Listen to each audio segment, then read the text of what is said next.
मंगल प्रदोष की कथा। जय श्री कृष्णा, राधे राधे। आप सभी को मंगल प्रदोष व्रत की हार्दिक शुभकामनाएं।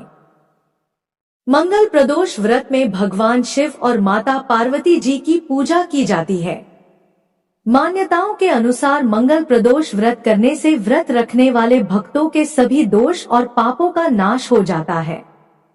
इस व्रत को करने से सुहागिन महिलाओं का सुहाग सदा अटल रहता है। जो स्त्री पुरुष जिस कामना को लेकर इस व्रत को करते हैं, उनकी सभी कामनाएं कैलाशपति भगवान शंकर जी की कृपा से पूर्ण होती हैं। सूत जी कहते हैं कि त्रयोदशी व्रत करने वाले को 100 गौ दान का फल भी प्राप्त होता है। इस व्रत को जो भी विधि विधान और तन, मन, धन से करता है, उसके सभी दुख दूर हो जाते हैं। आप सभी से निवेदन है कि कमेंट में हर हर महादेव अवश्य लिखे, साथ ही साथ वीडियो को लाइक अवश्य करें। आज की इस वीडियो में मैं आपको सुनाने जा रही हूँ सोम प्रदोष व्रत की बड़ी ही दुर्लभ कथा। आप सभी भक्तजन इन कथाओं को बड़ी ही श्रद्धा और प्रसन्नचित्त मन से सुनिएगा। एक बार प्रेम से बोलिए भगवान भोलेनाथ की जय। स्कंद पुराण के अनुसार सूत जी कहते हैं कि विदर्भ देश में सत्यव्रत नाम से प्रसिद्ध एक राजा थे। धर्म पूर्वक राज्य करते हुए उनका बहुत सा समय सुखपूर्वक बीत गया। एक समय शाल देश के राजाओं ने विदर्भ देश पर आक्रमण कर दिया। उनके बीच भयंकर युद्ध हुआ। दोनों पक्षों की बहुत सी सेनाएं मारी गई, परंतु अंत में विदर्भ देश के राजा भी उनके हाथों से मारे गए। विदर्भ राज की गर्भवती स्त्री दुखी होकर रात के समय राजभवन से निकलकर वन की ओर चली गई। सुबह होने पर उस रानी ने जलाशय के किनारे एक वृक्ष के नीचे एक सुंदर से पुत्र को जन्म दिया। इसके बाद वह प्यास से व्याकुल होकर जलाशय में पानी पीने गई। इतने में ही एक घड़ियाल ने आकर उसे अपना ग्रास बना लिया। वह बालक पैदा होते ही माता पिता से हीन हो गया। जब वह नवजात शिशु वृक्ष के नीचे पड़ा हुआ जोर जोर से रो रहा था, उसी समय भगवान भोलेनाथ की कृपा से वहां पर एक उमा नाम की ब्राह्मणी पहुंची। वह अपने 1 वर्ष के बालक शुचिव्रत को गोद में लिए हुए थी। वह ब्राह्मणी बहुत ही गरीब और विधवा थी। वह भीख मांगकर अपना गुजारा करती थी। उस बालक को रोते हुए देखकर उसने मन ही मन सोचा कि यह तो बड़ी हैरानी की बात है कि यह नवजात शिशु, जिसकी अभी तक नाल भी नहीं कटी है, यहाँ पर पड़ा हुआ है। इसकी माता का वहां चली गई। जब वह ब्राह्मणी सोच में डूबी हुई थी, उसी समय वहां से एक सन्यासी गुजरे। वह ऐसे जान पड़ते थे मानो साक्षात शंकर भगवान हो। उन श्रेष्ठ भिक्षु ने उस स्त्री से कहा, हे ब्राह्मणी, तुम इस बालक की रक्षा करो, इससे तुम्हें परम कल्याण की प्राप्ति होगी। इतना कहकर वह दयालु भिक्षु वहां से चले गए। उनके जाने के बाद ब्राह्मणी ने उस बालक को लेकर अपने घर की ओर प्रस्थान किया। वह ब्राह्मणी एक चक्र नामक नगर में निवास करती थी। ब्राह्मणी ने उस बालक का अपने बेटी के समान ही पालन पोषण किया और उसका नाम धर्मगुप्त रखा। वह भिक्षा के अन्न से ही अपने पुत्र और राजकुमार दोनों को पालने लगी। एक दिन वह ब्राह्मणी उन दोनों बालकों को साथ लेकर भीख मांगती हुई देव मंदिर में चली गई। उस समय वहां पर शांडिल्य मुनि पधारे हुए थे। चलिए मुनि को देखकर ब्राह्मणी ने उन्हें प्रणाम करके पूछा, हे ब्राह्मण, एक सन्यासी के कहने पर मैं इस बालक को अपने घर ले आई हूँ। अभी तक मुझे इसके कुल का पता नहीं चला, फिर भी मैं अपने पुत्र की तरह ही इसका पालन पोषण करती हूँ। आप ज्ञान के नेत्रों से देखकर मुझे बताने की कृपा करें कि यह बालक किस कुल में उत्पन्न हुआ है और इसके माता पिता कौन हैं। तब मुनिवर बोले, यह विदर्भ देश के राजा का पुत्र है। इतना कहकर शांडिल्य मुनि ने उस बालक के पिता के युद्ध में मारे जाने तथा उसकी माता के ग्रह द्वारा ग्रस्त होने का सब समाचार पूर्ण रूप से बताया। यह सुनकर ब्राह्मणी को और भी आश्चर्य हुआ। फिर उसने प्रश्न किया, हे महामुनि, वह राजा सभी भोगों को छोड़कर युद्ध में क्यों मारे गए और इस बालक को यह दृढ़ता कैसे प्राप्त हुई? यह अपने राज्य को कैसे प्राप्त करेगा? यह तो मेरे पुत्र की तरह भिक्षा के अन्न से ही जीवन निर्वाह करता है। इसकी दरिद्रता के निवारण का क्या उपाय है? तब शांडिल्य मुनि बोले, इस राजकुमार के पिता विदर्भ राज पूर्व जन्म में पांडे देश के राजा थे। एक दिन प्रदोष काल में राजा बड़ी भक्ति भाव से त्रिलोकीनाथ महादेव जी की आराधना में मग्न थे।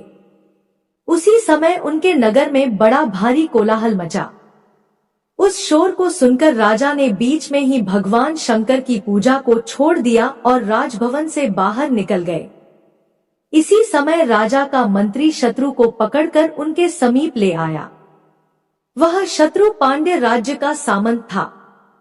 उसे देखते ही राजा ने क्रोध पूर्वक उसका मस्तक कटवा दिया। शिव पूजा को छोड़कर नियम को समाप्त किए बिना ही राजा ने रात में भोजन भी कर लिया। इसी प्रकार राजकुमार भी प्रदोष काल में भगवान शिव की पूजा किए बिना ही भोजन करके सो गया। वही राजा अगले जन्म में विदर्भ राज हुआ।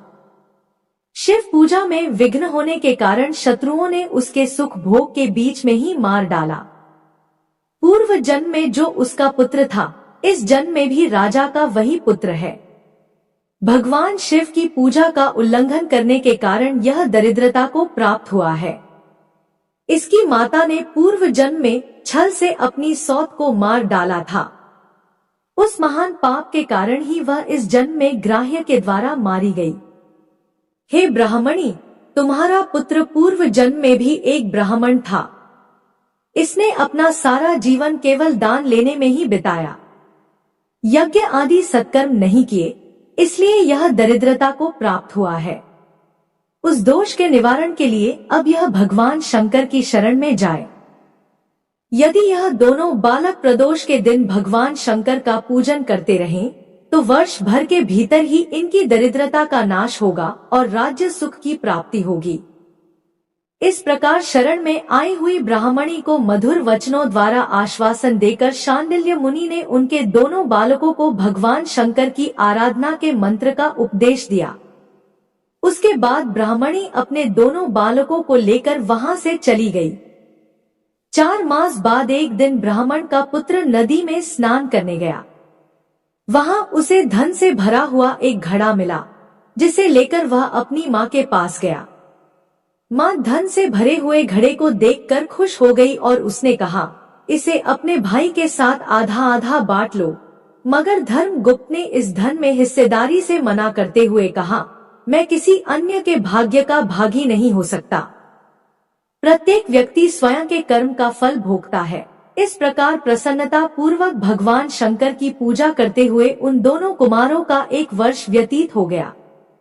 एक दिन ब्राह्मण का पुत्र और राजकुमार वन में ब्रह्मचर्य करते गए। मार्ग में उन्होंने देखा कि अनेक गंधर्व कन्याएं आपस में खेल रही थी। ब्राह्मण कुमार वहीं पर रुक गया और राजकुमार से बोला, हमें इससे आगे नहीं जाना चाहिए। यह गंधर्व कन्याएं हैं, किसी को भी अपनी ओर आकर्षित कर सकती हैं। मगर राजकुमार निडर होकर आगे बढ़ता गया।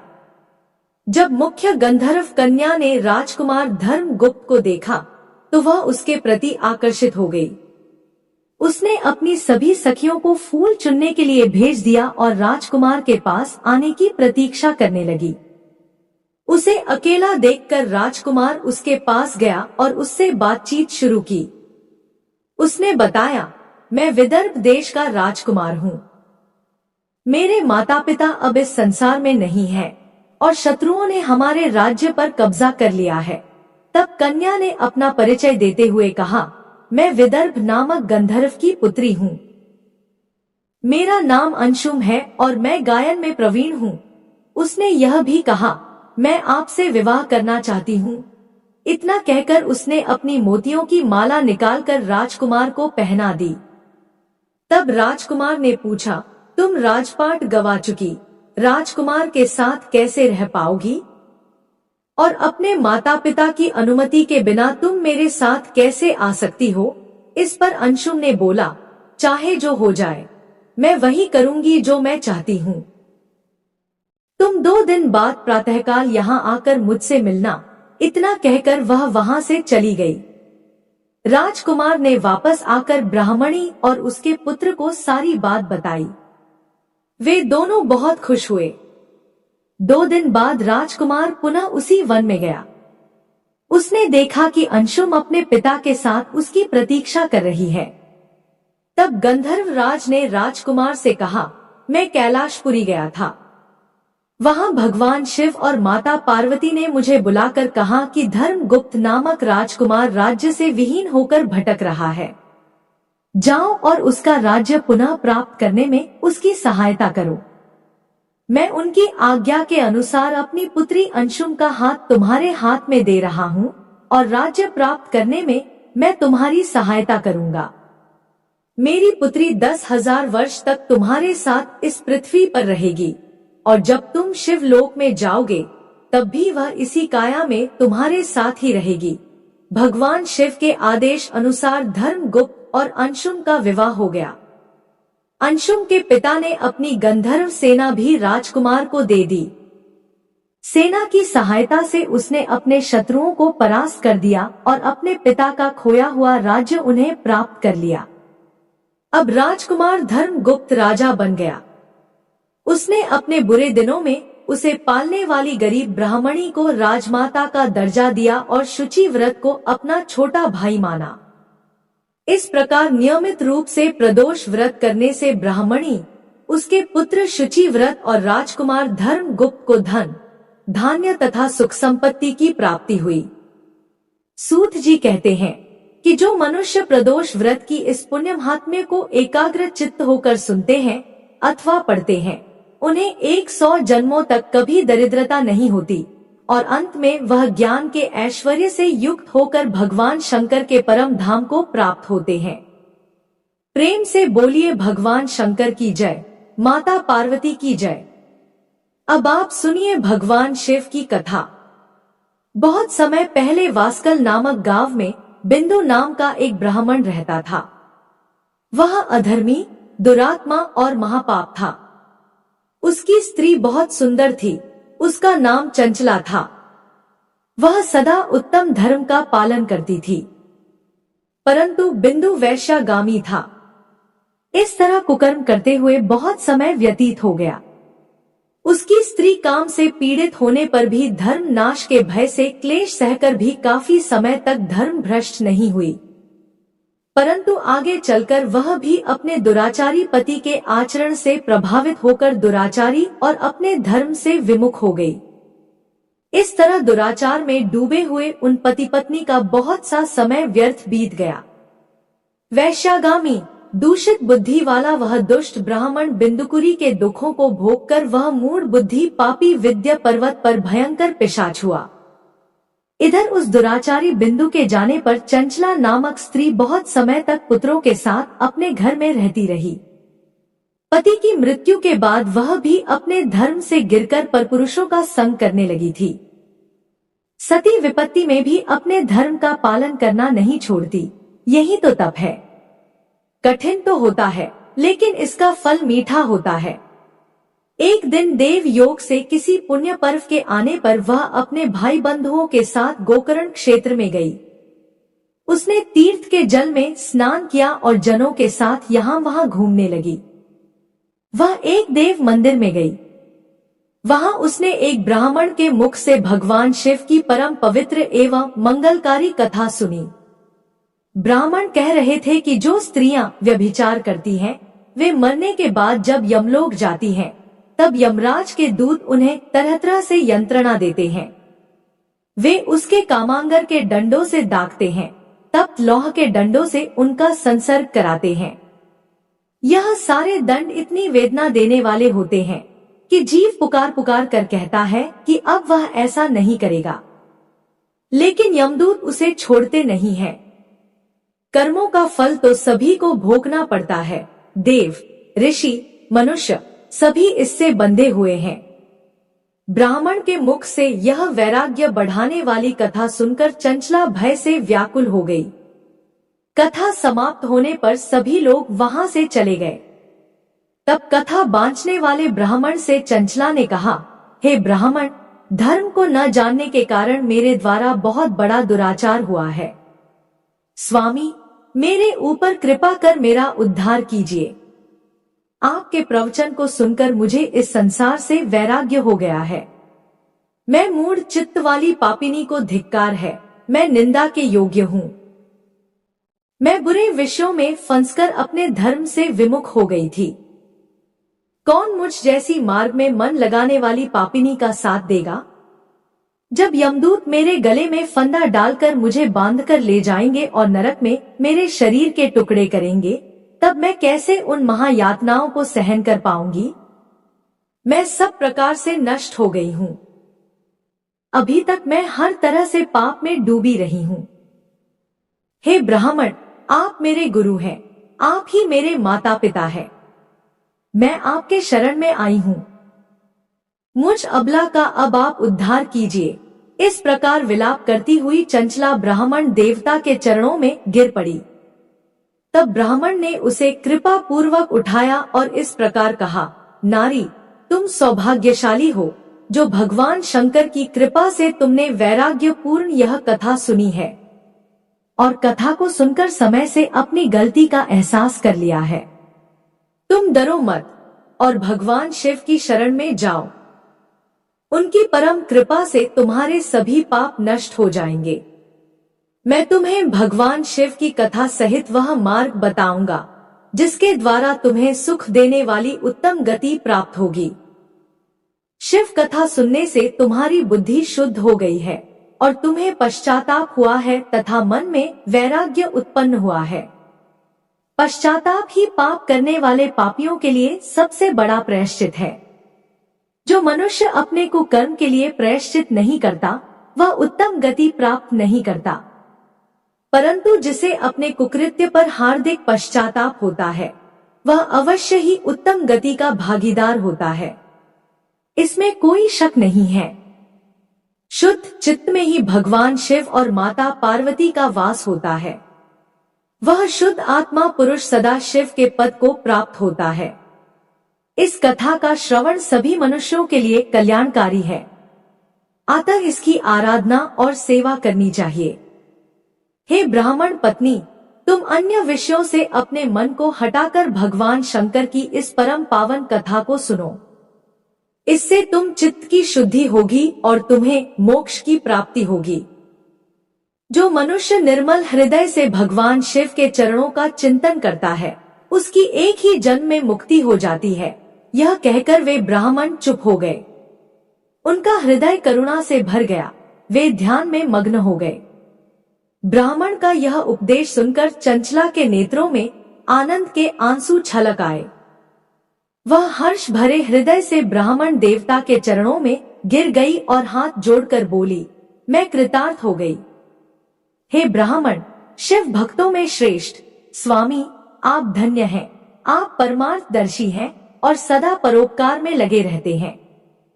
साधु, मैं नरक के समुद्र में गिर रही हूँ, कृपा करके मेरा उद्धार कीजिए। जिस पौराणिक और अमृत के समान कथा की बात आपने की है, उसे सुनकर ही मेरे मन में वैराग्य उत्पन्न हुआ। उस अमृतम कथा को सुनने के लिए मेरे मन में बड़ी श्रद्धा हो रही है। कृपया आप मुझे उसे सुनाइए।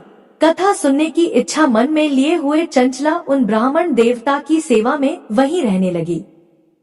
उस गोकर्ण नामक महाक्षेत्र में उन ब्राह्मण देवता के मुख से चंचला भगवान शिव की भक्ति, ज्ञान और वैराग्य बढ़ाने वाली और मुक्ति देने वाली परम उत्तम कथा सुनकर कृतार्थ हुई। उसका चित्त शुद्ध हो गया। वह अपने हृदय में शिव के सगुण रूप का चिंतन करने लगी। वह सदैव शिव सच्चिदानंदमय स्वरूप का स्मरण करती थी। इसके बाद अपना समय पूर्ण होने पर चंचला ने बिना किसी कष्ट के अपना शरीर त्याग दिया। उसे लेने के लिए एक दिव्य विमान वहां पहुंचा। यह विमान शोभा साधनों से सजा था और शिव गणों से सुशोभित था। चंचला विमान से शिवपुरी पहुंची। उसके सारे पाप धुल गए। वह दिव्य रूप धारिणी दिव्यांगना हो गई थी। वह गौरांग देवी मस्तक पर अर्धचंद्र का मुकुट और अन्य दिव्य आभूषण पहने शिवपुरी में पहुंची। वहां उसने सनातन देवता त्रिनेत्रधारी महादेव शिव को देखा। सभी देवता उनकी सेवा में भक्ति भाव से उपस्थित थे।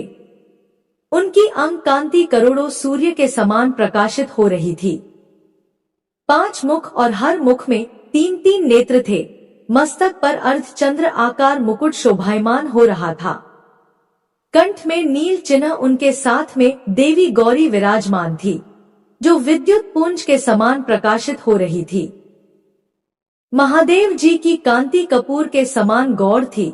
उनके शरीर पर श्वेत वस्त्र थे तथा शरीर श्वेत भस्म से युक्त था। इस प्रकार भगवान शिव के परम उज्ज्वल रूप के दर्शन कर चंचला बहुत प्रसन्न हुई। उसने भगवान को बारंबार प्रणाम किया और हाथ जोड़कर प्रेम, आनंद और संतोष से युक्त होकर विनीत भाव से खड़ी हो गई। उसके नेत्रों से आनंद के आंसुओं की धारा बहने लगी। भगवान शंकर और भगवती गौरी उमा ने करुणा के साथ सौम्य दृष्टि से देखकर चंचला को अपने पास बुलाया। गौरी उमा ने उसे प्रेम पूर्वक अपनी सखी बना लिया। चंचला सुख पूर्वक भगवान शिव के धाम में उमा देवी की सखी के रूप में निवास करने लगी। एक दिन चंचला आनंद में मग्न उमा देवी के पास गई और दोनों हाथ जोड़कर उनकी स्तुति को करने लगी। हे गिरिराज नंदिनी, स्कंद माता उमा, आप सभी मनुष्यों एवं देवताओं द्वारा पूजित तथा समस्त सुखों को देने वाली हैं। आप शंभु प्रिया है, आप ही सगुणा और निर्गुणा है। हे सच्चिदानंद स्वरूपा, आप ही प्रकृति की पोषक है। हे माता, आप ही संसार की सृष्टि, पालन और सहार करने वाली हैं। इस प्रकार सद्गति प्राप्त चंचला देवी की स्तुति कर शांत हो गई। उसकी आंखों में प्रेम के आंसू उमड़ आए। तब शंकर प्रिया भक्त वत्सला उमा देवी ने बड़े प्रेम से चंचला को चुप कराते हुए कहा, सखी चंचला, मैं तुम्हारी स्तुति से प्रसन्न हूँ। बोलो, क्या वर मांगती हो? तब चंचला बोली, हे गिरिराज कुमारी, मेरे पति बिंदु इस समय कहाँ हैं? उनकी स्थिति कैसी है? मुझे बताइए और कुछ उपाय कीजिए ताकि हम फिर से मिल सके। हे महादेवी, मेरे पति एक शूद्र जाति वैश्या के प्रति आसक्त थे और पाप में ही डूबे रहते थे। गिरिजा बोली, बेटी, तुम्हारा पति बिंदु पापी था, उसका अंत बड़ा भयानक हुआ। वैश्या का उपभोग करने के कारण वह मूर्ख नरक में अनेक वर्षों तक अनेक प्रकार के दुख भोग रहा है। अब शेष पाप को भोगने के लिए वंद्य पर्वत पर पिशाच की योनि में रह रहा है और वह दुष्ट वहीं वायु पीकर रहता है और सब प्रकार के कष्ट सहता है। गौरी देवी की यह बात सुनकर चंचला अत्यंत दुखी हो गई। फिर मन को किसी तरह स्थिर करती हुई दुखी हृदय से मां गौरी से उसने एक बार फिर पूछा, हे महादेवी, मुझ पर कृपा कीजिए और मेरे पापी पति का अब उद्धार कीजिए।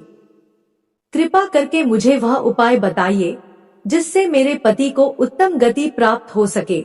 गौरी देवी ने कहा, यदि तुम्हारा पति भगवान शिव की पुण्यम उत्तम कथा सुने तो वह इस दुर्गति को पार करके उत्तम गति का भागी हो सकता है। अमृत के समान मधुर गौरी देवी के यह वचन सुनकर चंचला ने दोनों हाथ जोड़कर मस्तक झुकाकर उन्हें बार बार प्रणाम किया और प्रार्थना की कि मेरे पति को भगवान शिव की कथा सुनाने की व्यवस्था कीजिए। ब्राह्मण पत्नी चंचला के बार बार प्रार्थना करने पर शिवप्रिया गौरी देवी ने भगवान शिव की महिमा का गान करने वाले गंधर्व राज तुमरो को बुलाकर कहा, तुमरो, तुम्हारी भगवान शिव में प्रीति है। तुम मेरे मन की सभी बातें जानकर मेरे कार्यों को सिद्ध करते हो, तो मेरी इस सखी के साथ वंद पर्वत पर जाओ। वहां एक महाघोर और भयंकर पिशाच रहता है। पूर्व जन्म में वह पिशाच बिंदुकुरी हो गया था। वह स्नान, संध्या आदि नित्य कर्म छोड़कर अपवित्र रहने लगा। क्रोध के कारण उसकी बुद्धि भ्रष्ट हो गई थी। दर्जनों से उसकी मित्रता तथा सज्जनों से द्वेष बढ़ गया था। वह अस्त्र शस्त्र से हिंसा करता, लोगों को सताता और उनके घरों में आग लगा देता था। चांडाल से दोस्ती करता और वह रोज वैश्या के पास जाता था। पत्नी को त्याग कर दुष्ट लोगों से दोस्ती कर उन्हीं के संपर्क में रहता था। वह मृत्यु तक दुराचार में फंसा रहा। मृत्यु के बाद उसे पापियों के भोग स्थान यमपुरी में ले गए। वहां घोर नरकों को सहकर इस समय वह विंध्य पर्वत पर पिशाच बनकर रह रहा है और पापों का फल भोग रहा है। तुम उसके सामने परम पुण्यम पापों का नाश करने वाली भगवान शिव की दिव्य कथा का प्रवचन करो। इस कथा के सुनने से उसका हृदय सभी पापों से मुक्त होकर शुद्ध हो जाएगा और वह प्रेत योनि से मुक्त हो जाएगा। दुर्गति से मुक्त होने पर उस बिंदु नामक पिशाच को तुम विमान पर बिठाकर भगवान शिव के पास ले आना। माँ उमा का आदेश पाकर गंधर्व राज तुमर प्रसन्नता पूर्वक अपने भाग्य की सराहना करते हुए चंचला को साथ लेकर विमान से पिशाच के निवास स्थान विंध्य पर्वत पर गया। वहां पहुंचकर उसने विशाल आकृति वाले पिशाच को देखा। उसका शरीर विशाल था, उसकी ठोड़ी बड़ी थी। वह कभी हंसता, कभी रोता, कभी उछलता था। महाबली तुमर ने बिंदुकुरी के पश्चात तुमर ने कथा वाचन के लिए स्थान तलाश कर मंडप की रचना की।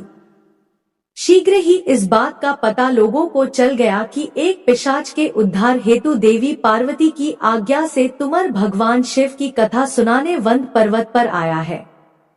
उस कथा को सुनने के लोभ से बहुत से देवर्ष वहां पहुंच गए। सभी को आदर पूर्वक स्थान दिया गया। पिशाच बिंदु को आसन पर बिठाया गया और तब तुमर ने परम उत्तम भगवान शिव की अमृत कथा का गान शुरू किया, जिससे सभी श्रोता कृतार्थ हो गए। परम पुण्यम कथा को सुनकर पिशाच सभी पापों से मुक्त हो गया और उसने पिशाच शरीर का त्याग कर दिया। शीघ्र ही उसका रूप दिव्य हो गया, उसका शरीर गौर वर्ण का हो गया। शरीर पर श्वेत वस्त्र एवं पुरुषों के आभूषण आ गए। इस प्रकार दिव्य देहधारी होकर बिंदु अपनी पत्नी चंचला के साथ स्वयं भी भगवान शिव का गुणगान करने लगा। उसे दिव्य रूप में देखकर सभी को बहुत आश्चर्य हुआ। उसका मन परम आनंद से परिपूर्ण हो गया। सभी भगवान महेश्वर के अद्भुत चरित्र को सुनकर कृतार्थ होकर उनका यशोगान करते हुए अपने अपने धाम को चले गए। बिंदु अपनी पत्नी चंचला के साथ विमान में बैठकर शिवपुरी की ओर चल दिया। महेश्वर के गुणों का गान करता हुआ बिंदु अपनी पत्नी चंचला और तुमर के साथ शीघ्र ही शिवधाम पहुंच गया। भगवान शिव और देवी पार्वती ने उसे अपना पार्षद बना लिया। दोनों पति पत्नी सुखपूर्वक भगवान महेश्वर एवं देवी गौरी के श्री चरणों में अविचल निवास पाकर धन्य हो गए। बोलिए उमा महेश्वर भगवान की जय। आशा करती हूँ कि आपको कहानी पसंद आई होगी। कहानी पसंद आए तो चैनल को सब्सक्राइब करें और वीडियो को लाइक और शेयर करें। जय श्री कृष्णा। राधे राधे। आपका दिन शुभ और मंगलमय हो।